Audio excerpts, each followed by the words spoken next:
really delicate balance. Sometimes, if the tree's on the cusp, you can induce vigour. Trees are very well adapted to dealing with one kind of stress, so they can deal with a drought stress or they can deal with a heat stress. But when we have a combination, this is what we've witnessed this year, and that's when they really do struggle. These are quite thin bark trees, and that's what happens. I just thought that was an aging process for trees. The aging process, some of that's the growth, but that isn't, because it hasn't healed underneath, and that branch is more likely going to be dead in the spring. It's all died. So these will be the sort of things we won't understand and see until the spring when you start to see it. This is one of the buckeyes from North America.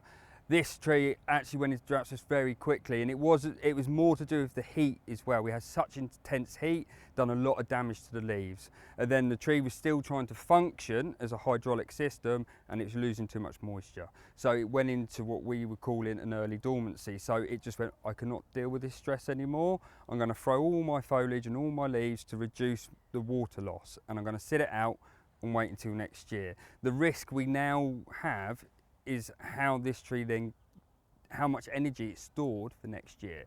So we can see now, if we look at this tree, we've got lots of twig dieback. And that's, for me as an arboriculturalist, this is one of my key indicators that you start looking at to look at the viability of a tree.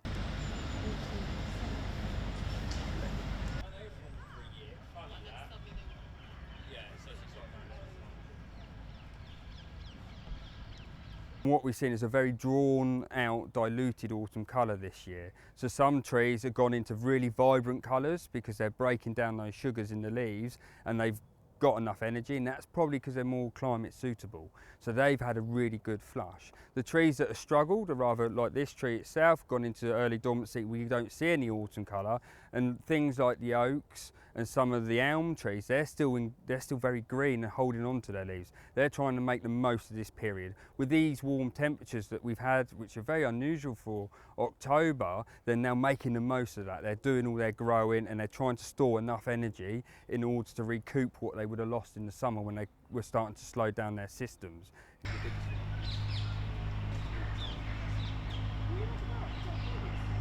Well, when you go to a dentist now, you get a lot of Eastern Europeans, because British people don't do it, because the money's so poor. Lord did it. We will see we have to remove trees. They will try to produce buds, and sometimes what's often common is they will push out little leaves, and those leaves don't establish, and the tree doesn't have the energy to keep pushing those leaves to go to maturity in order to replace that energy. So we're going to see lots of tiny leaves.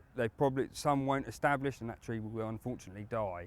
And that's what we're looking at. But we need to understand this, and it's such an important process going forward to understand truly the effects of climate change, but how we can adapt tree species selections in order to try and build some resilience in landscapes.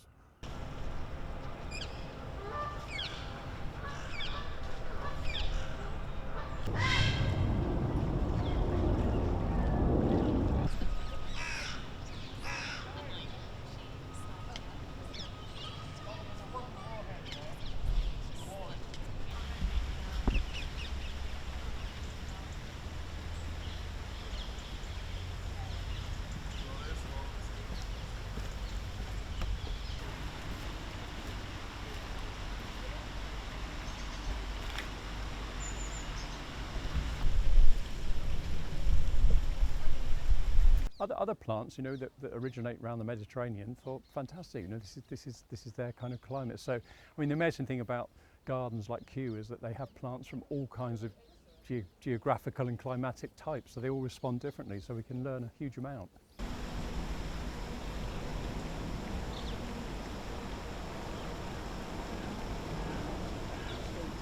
There are trees like holm oak, you know, the Mediterranean oak did very well, and plants like this, actually, salvias did really well. But there are other plants, things like some of our more cultivated roses, you know, they don't really like it really hot and dry, and they become quite susceptible to some diseases as well. Tomatoes, people who garden tomatoes will know that they don't particularly like drought and very, very hot conditions. So it's about, you know, planting plants that enjoy the kind of climate we're moving into and the kind of weather we've had this summer.